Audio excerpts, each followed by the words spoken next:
Tsy atsika fa ny fahasoavan'Andriamanitra miaraka amintsika. Isika fa ny fahasoavan'Andriamanitra miaraka amintsika noho izy roantsika sandrivaky sy asantsika miaraka aminy. Ny fianakaviana no taniketsa ipoiran'ny vocation. Déploie ton cœur et viens nous sauver. Délivre-nous de tout. Fa sisika tokoa fa ny fahasoavan'Andriamanitra miaraka amintsika. Sisika fa ny fahasoavan'Andriamanitra miaraka amintsika noho izy roantsika sandrivaky sy asantsika miaraka aminy. Fa olo raika atokotran'isika ao aminy, fianakaviana iray ao aminy, tsy misy hevitrevitra. Ny olo no mampizara indraindray, fa Andriamanitra i Jesoa lay mpiandrony tsara ranolotra ny aina olo raika, ary ao amin'ny fiangonana ao amin'ny eglizy dia sambatra antsika mahasapa an'izay.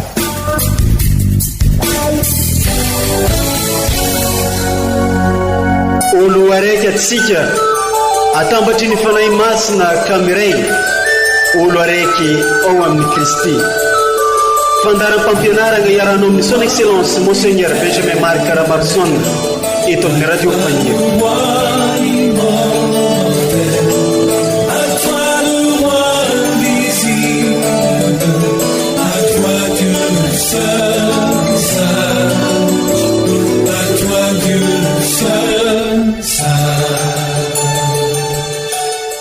Mbola ankafalena trano no iarabagna atsika jiaby izay magnaraka trano iny radio faniry amin'izao fotoana izao, naizanaiza ny toerana misy atsika.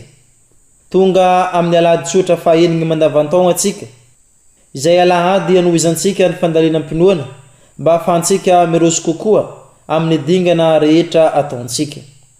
Amin'ity alahady tsotra fahaenigny mandavantaona ity dia omeny eglizy loha hevitra atsika dia ny hoe Andriamanitra no tena mahasambatra fa tsy niareny tany.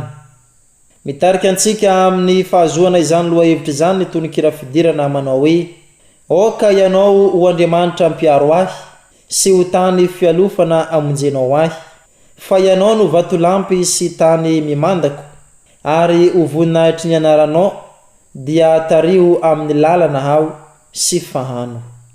Horaisintsika ampitiavana sy ampinoana ireo vakiteny masina omeny eglizantsika amin'ity alahady tsotra fahaenina mandavantaona taona dia ity sy ny fampianarana ray aman-drenitsika dia Monseigneur Archevêque Benjamin Marc Caramarson, koa arahintsika izegny hatramin'ny farany.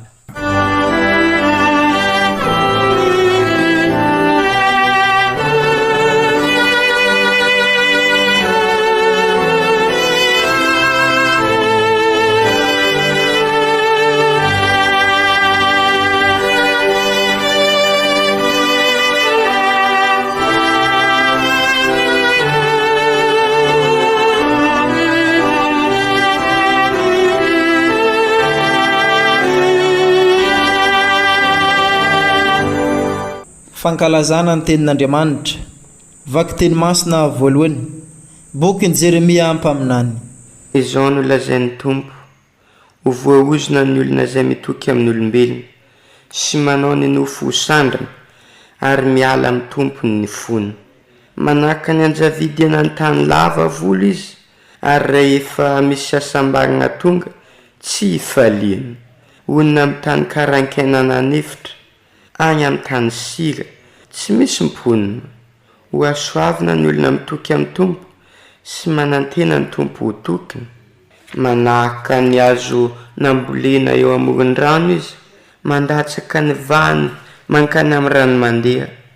Tsy matahotra rehefa tonga ny ainandro sady maitso ravina mandrakariva. Tsy manahy izay taona fahamenana izy ary tsy mitsahatra ny mamoa. Izany ary ny tenin'ny Tompo, isaorana ny Andriamanitra. Isoratoiny zanakiny mazava, ka ny asany mazava. De asa justifaitsy fahamarinana. Isoratoiny zanakiny mazava, ka ny asany mazava. De asa justifaitsy fahamarinana. Ny sambatrany olona zay matahotra ny tompo, mangakelina tanteraka ny diriny. Hitaranaka mamparany fiainy eto tany, hoasoavina ny teraky ny marina. Efa nanana siarena no miabosa ao an-tranony, araharitra doriny famarina re. Azafanano mikosaka ao anaty Ezipito, ho any olona izay mahitsy fo. Isoratoiny zanakiny mazava, ka ny asany mazava. De asa justifaitsy fahamarinana. Ireo mamindrako sy miatra ary marina, ary zay tsara fanahy mampisambotra. Dia tany ampahitena hitantanana ny asany, ary izy tioso lavaka mihitsy. Olomarina tsarovana amin'ny taona mifandimby, Ekaolana sa filasana loza. Tsy miantsongany fony fa miankina ny tompo, na azo toky hatrany tsy matahotra. Isoratony zanakiny mazava, fa ny asany mazava. De asa justifaitsy fahamarinana. Isoratony zanakiny mazava, fa ny asany mazava. De asa justifaitsy fahamarinana. De asa justifaitsy fahamarinana. Vaky teny masina faharoa, taratasy voalohany masina Paoly apôstôly ho an'ny kristianina tany Korinto. Ry kristianina havana, raha toriana ho nitsangako velona ary i Kristy, ahoana no ilazany sasany aminareo hoe tsy misy fitsanganany maty, fa na dia i Kristy aza dia tsy nitsangako velona raha tsy mitsangana ny maty.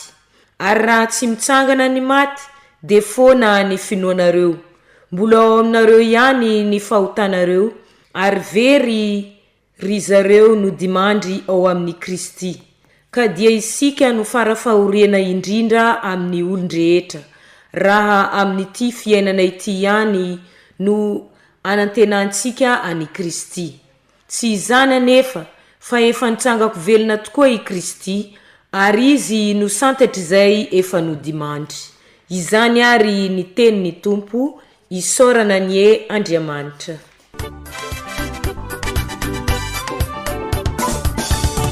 Alleluia, yeah, alleluia, alleluia, oh yeah, yeah.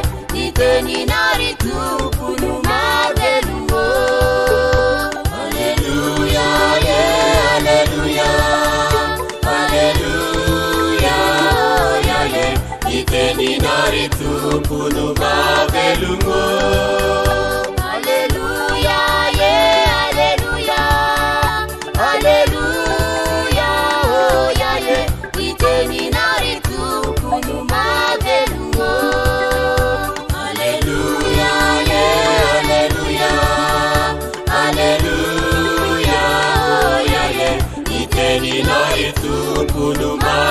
mavelongo rasinai akaswavinai ienganai niteni nzangare rasinai akaswavinai ienganai niteni nwasinge rasinai akaswavinai ienganai niteni nzangare rasinai akaswavinai ienganai niteni nwasinge ombantsika mianakavy aneny tompo ho tanteraka tokoa ane iza ny vaovao mahafaly de Jesosy Kristy tompontsika araka ny soratany masinday lioka ny voninahitra neo anao ry tompo tamin'ny zany andro zany i Jesoa niara-nidina tamin'izy 12 lahy ka nankeo amin'ny tany lemaka izay nijanona ny mpianany maro sy ny vahoaka betsaka avy tany Jode rehetra sy Jerosalema ary ny tany Tira sy Sidona amorontsiraka. Tamin'izay dia niantrana nijery an'ireo mpianany izy ka nanao hoe sambatra ianareo mahantra fa anareo ny fanjakan'Andriamanitra. Sambatra ianareo nona ankehitriny fa ho voky ianareo. Sambatra ianareo mitomany ankehitriny fa ho faly ianareo. Ho sambatra ianareo raha hankahalain'ny olona, ho roahiny amin'ny fikambanana, ho tevatevainy ary ho laviny toy ny zavadratsy ny anaranareo noho ny amin'ny zanak'olona. Mifalia ianareo amin'izany andro zany ary miravoravoa fa indro lehibe ny valosoanareo any an-danitra. Fa tahak'izany koa nataony razany tamin'ny mpaminany. Fa milaloza kosa ianareo mpanan-karena, fa manana ny fahafahamponareo ianareo. Milaloza ianareo zay voky ankehitriny, fa hitomany sy gogogogo ianareo. Milaloza ianareo raha ataony olona tsara laza, fa tahaka izany no nataony razany tamin'ny mpaminany sandoka. Alleluia, yeah, alleluia, alleluia, oh yeah, yeah, niteni nari tukunu mavelungo. Alleluia, yeah, alleluia, alleluia, oh yeah, yeah, niteni nari tukunu mavelungo. Izany ary ny teny ny tompo deraneo anao ry Kristy.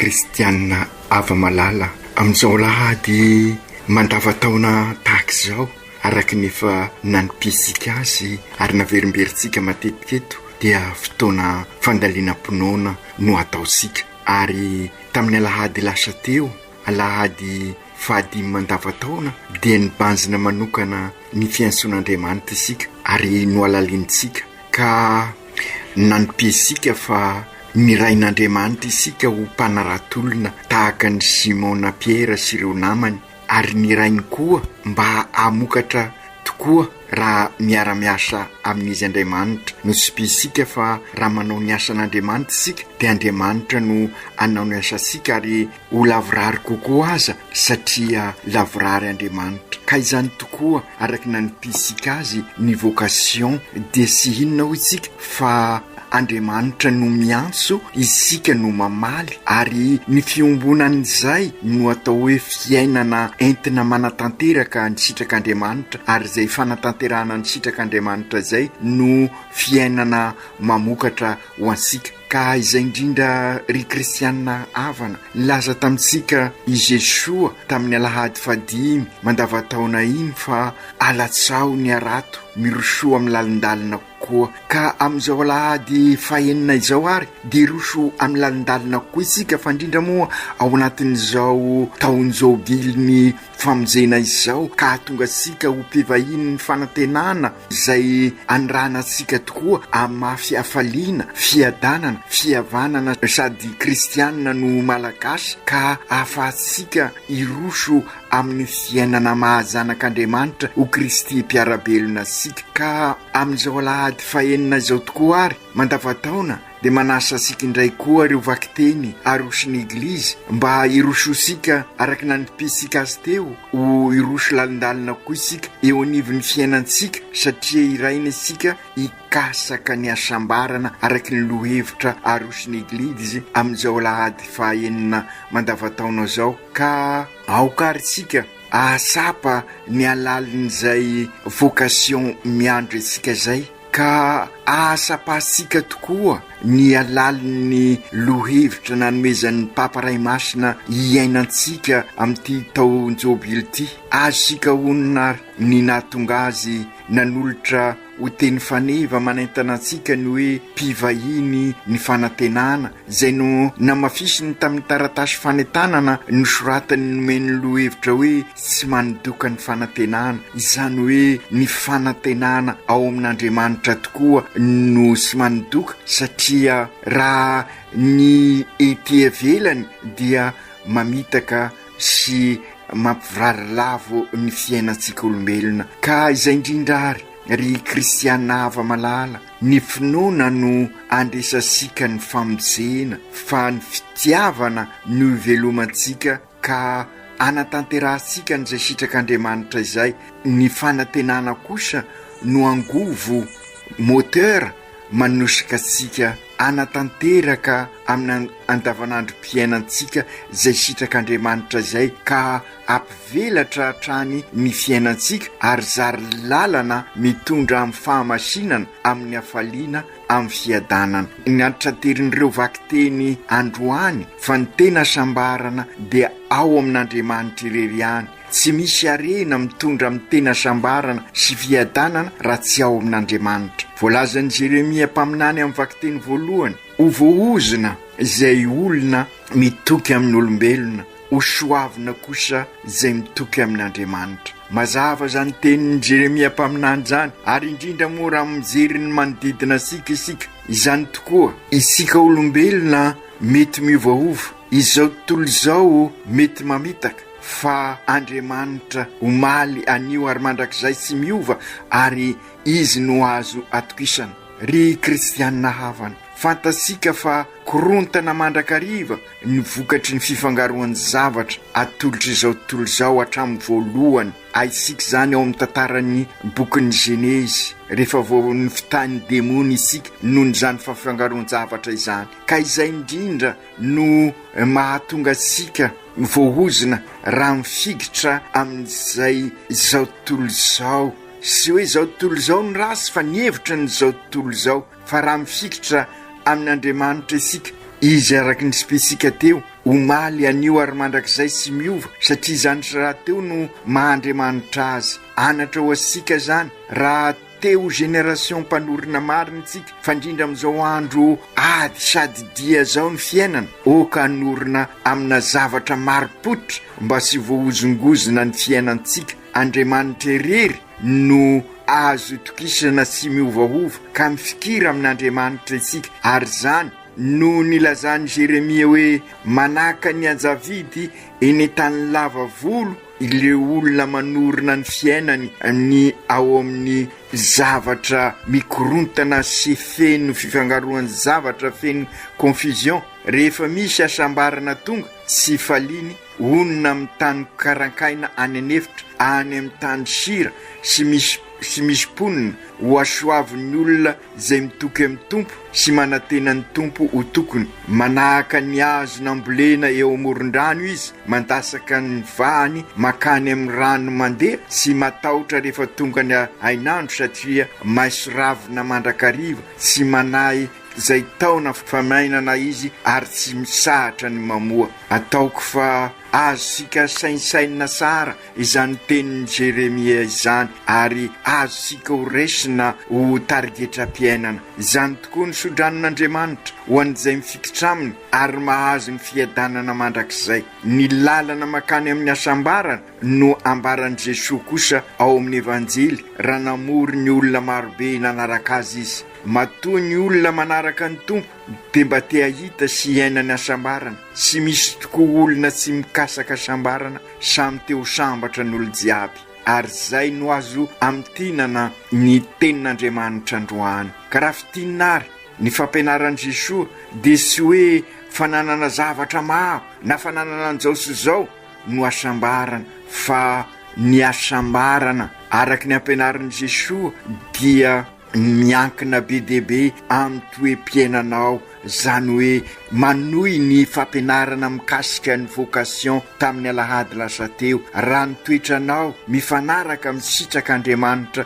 dia sambatra ianao, ary io zany no aoka ho raisika ho tarigetra-piainana. Ary zay no mahatonga sika ry kristianina hava malala mamerimberina matetika ady sady dia ny fiainana, ady amin'ny rasy ary dia makany amin'ny fiainana lay asambarana andrasana. Fa eo ihany koa nefa sika no mamerina matetika ary mananatra matetika hoe tandremo dia tandremo sao sanatria diso ady atrehana sika, zany hoe ny rasy no adivo fa aza ny olona no adivana. Zay no lalana mitondra amin'ny tena asambarana raha fitinina ireo asambarana ampianarin'i Jesosy amintsika androany. Aoka ho raisika fotsiny ho fampianarana vetivety fa samy hafa ny fomba nanambaran'ny masinda Matio ny asambarana sy ny fomba nambaran'ny masinda Luka azy eto. Ka na ny masinda Luka zany no zeresika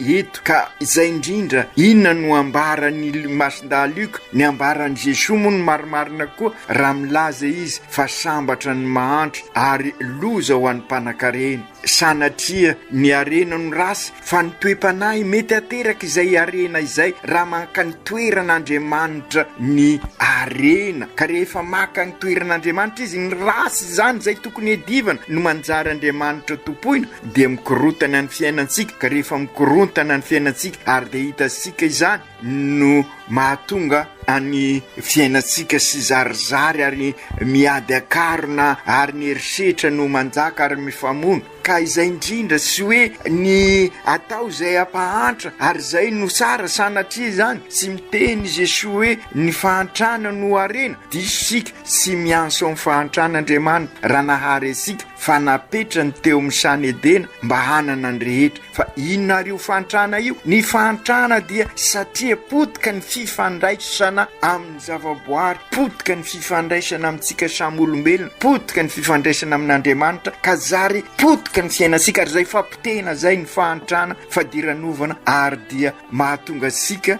sy zarizary ny fiainantsika. Ka raha te hanarina ny fiainantsika ary tsika, raha te hiditra amin'ny asambarana araka ny ambaran'i Jesosy eto dia oka angetaheta an'izay arena dia Andriamanitra zay. Ka ny arena dia isika mahay mifandray amin'ny zavaboary, mahay mifandray amintsika samitsika, mahay mifandray amin'ny Andriamanitra. Ka ny loharan'izay dia ao amin'Andriamanitra araka ny voalazan'i Jeremia mpaminandra nanome ohatra sika teo izy. Ka aokary iverina amin'Andriamanitra isika, itoky amin'Andriamanitra, ka izy ny loharano sy fototra anorenasika ny fiainantsika. Amin'izay dia ahazo fahasoavana sika. Raha ataosika miteny hafa zay dia sy maintsy manao ny asan'Andriamanitra isika mba Andriamanitra anao ny asasika ka mitondra sika amin'ny tena sambarana. Ka raha izay koa raha milaza i Jesosy hoe sambatra ny nono ary loza ho an'izay voky, sanatria sy mianso anohanan'Andriamanitra. Fa indrindra moa amin'izao andro sarotra izao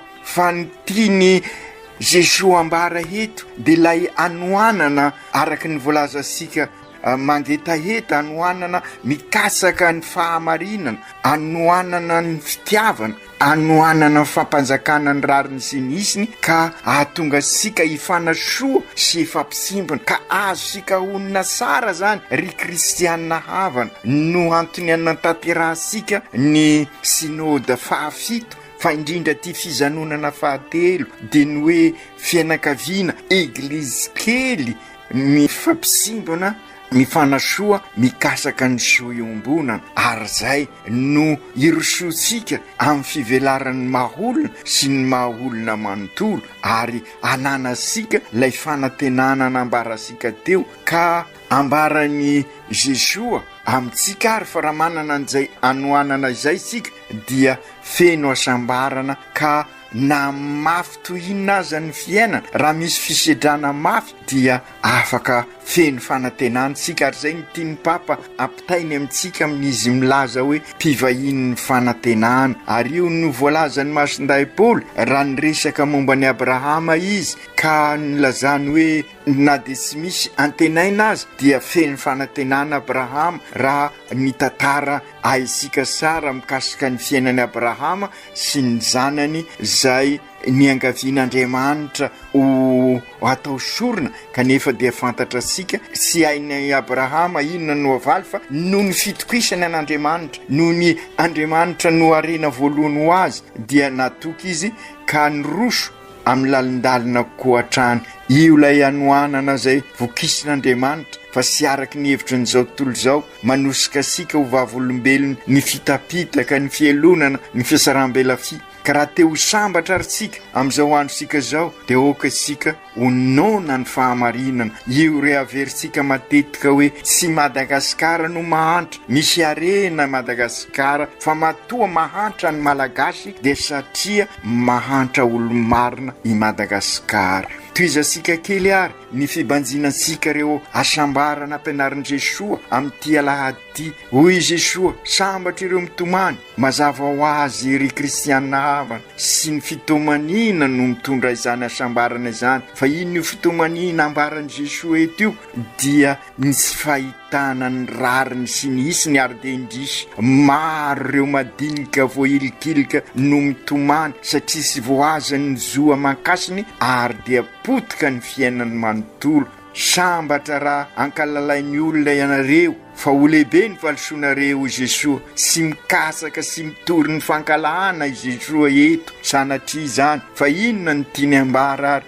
mitiany dia nizorosika ho vavolombelona manambara ny rariny sy ny isiny mampanjaka an'izay fahamarinana izay ka fizoroana ho vavolombelona no itadiaviny ka izay indrindra nefa maro ny tsy mahatanty an'izay fizoroana ho vavolombelona izay satria manelingelina ny hafa manelingelina an'izay sy te hiala amin'ny zay fanararotana ny fikorotanana sy ny sisa izay ary ny fampiasana hery ary ny fitapitaka sy ny fisaram-belasi ary ny risoiso aokaritsika ry kristianina havana araky ny fampianaran'ny masinday Paoly amin'ny vaky teny faharoa aoka sika ho izy ho vavolombelona fisanganako velona izay indrindra no lalana tena mitondra amin'ny asambarana satria ny ambarany hoe misankako velona dia manambara fa miverina amin'ny tena maholona araky ny naharian'Andriamanitra atsika ka inona zay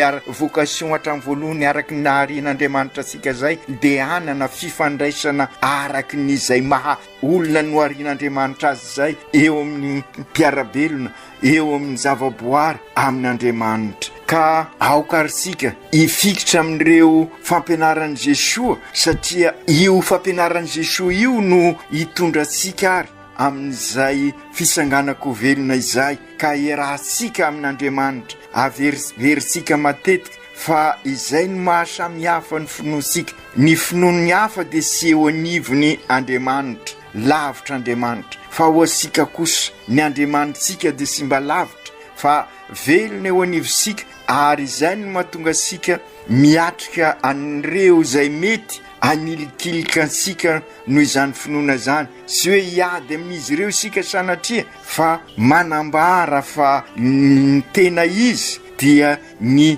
lalana hitondrasika amin'izay fisanganako velona izay araky ny lazaisika hoe katolika aho ka ambarako sy iainako ny finoko ary ny fototra ny finoansika ary hitondratsika amin'ny tena sambarana satria tonga n'izay fivelarana maholona sy ny olona manontolo izay dia mifototra amin'ny fisanganan'i Jesosy velona ka tsy hoe mampanofy isika miresaka an'izany araky ny tenin'ny sasany hoe opium araky ny fitenin'ireo manam-pahaizana sy hoe rongony mampanofy sanatria zany fa fivavahana sy rongony sanatria fa mahatonga sika miatrika ny fiainana ady sadia ka ady amin'ny rasy dia makany amin'ny fiainana ka ny fiainana ao amin'ny Andriamanitra no azahoantsika ny tena sambarana. Mety manontany ihany koa isika, aiza ary ireo asambaranareo tsy hitanay aminareo? Izay tokoa raha ny amafin'izao tontolo izao dia resy tokoa isika fa matoky isika araky ny lazaisika teo fa raha entan'ny finoana velomin'ny fanantenana amin'ny mahampivahin'ny fanantenana sika dia maniraka sika araky ny vocation lazaisika tamin'ny alahady teo, maniraka sika kristianina izay vita batemy anambara amin'ny manodidina amin'ny alalan'ny fiainansika fa génération mpanorona isika sy sanatria génération mpandrava ary amin'ny maha génération mpanorona sika dia iraina eo anivon'izao tontolo izao sika anorona an'izay tranobe iombonana efa mirodana izao satria i Jesosy efa nandresy ka raha miaraka amintsika amin'ny alalany sy miaraka amin'ny arao aminy dia andresy ihany koa ary dia santaritsika izany amin'ny alalan'izao eukaristia izao ka maniraka sika anana fiainana eukaristika zany hoe fiainana feno fahafoizana feno fanompona ao anatin'ny fahamarinana ka amin'izay dia zary Kristy fihavanana isika ka io fihavanana sady kristianina no malagasy io no ahatonga tsika anorona fianakavimben'Andriamanitra satria ao amin'ny Kristy dia mpiepahitapo isika rehetra ka io ka fiainana eukaristika araky ny voalazantsika teo no anahafatsika aminy ka ahatonga tsika hivelona any anatin'ireny fikambanana masina sy ny rafitra misy asika ireny fa atsika mirosy lalindalina koa fa indrindra moa amin'izao taonany synôda fahafito izao ary ny fizanonana fahatelo ka anorenasika an'izay tontolo iainana ahitany zavaboary fivelarana izay ary ao anatin'ny tontolo mpiainana anjakan'ny rariny sy misy ka ifampizarantsika amin'ny alalan'ny fiainana ao anatin'ny vomiera Caritas, Justice EP, diocèse mainso, ny ACP ary koa ahatonga sika ary ankalazan'Andriamanitra amin'ny alalany fankalazana ny eukaristia ivelomansika an'izay fiainana eukaristika izay. Ry Jesosy Tompo nampianarinao anay ary niany ty ny lalana makany amin'ny asambarana sapanay fa sy araky ny hevitra n'izao tontolo izao mila fiovampenitra mahery vaika ny andresanay an'izay asambarana izay satria raha n'izao tontolo izao araky ny nanompiana azy teo dia ny fanangonana ary ny fanilikilina ny hafa no everina hitondra amin'izay asambarana izay. Ambaranao aminay anefa fa ny toe-piainanay mitondra amin'ny fanatanterahana ny sitrak'Andriamanitra no ahafanay ahita ny tena fivelarana mahazanak'Andriamanitra anay ka ampio ary zahay fa indrindra amin'izao fanatanteranay ny synôda fahafito fizanonana fahatelo izao mba ho eglizy olona velona tokoa izahay mifampisimina mifanasoa ka mikasaka mandrakariva ny soa iombonana satria piraitam-po izahay rehetra ka amin'izay ho afaka amafy afaliana sy fiadanana eo amin'ny mpiarabelona aminay ka tonga anay koa ho ray aina kazary ho fianakaviana ray OLOARAIKY zahay jiaby ho frately tuty hoy ny Papa François. Ry Masiny Maria reny eo ampianary tokoa izahay hitoetra ho amin'ny Jesosy Kristy mandrakariva ary ametraka ny fiainanay ao aminy fa izy no any arena sy asambara. Masinday Josefo tantany ny fianakaviana tsikiraikiraiky hitoetra mandrakariva ao amin'ny fitiavan'Andriamanitra. Aoka tanteraka izany amin'ny anaran'ny Ray sy ny Zanaka sy ny Fanahy Masina. Amen.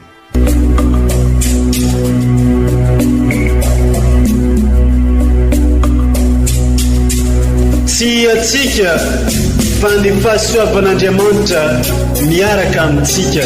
Isika fa ny fahasoavan'Andriamanitra miaraka amintsika noho izy roa tsika sandrivaky sy asantsika miaraka aminy. Ny fianakaviana no taniketsa ipoiran'ny vocation. Déploie ton cœur et viens nous sauver. Délivre-nous de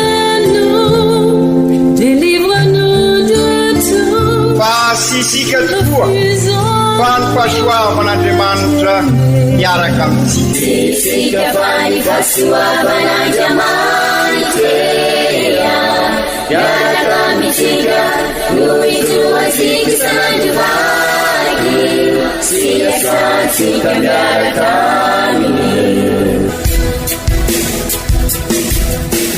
Fa olo raika atikoatran'isika ao aminy, fianakaviana iray ao aminy, tsy misy hevitrevitra. Ny olo no mampizara indraindray, fa Andriamanitra i Jesoa lay mpiandrony tsara ranolotra ny aina olo raika, ary ao amin'ny fiangonana ao amin'ny eglizy dia sambatra antsika mahasapa an'izay.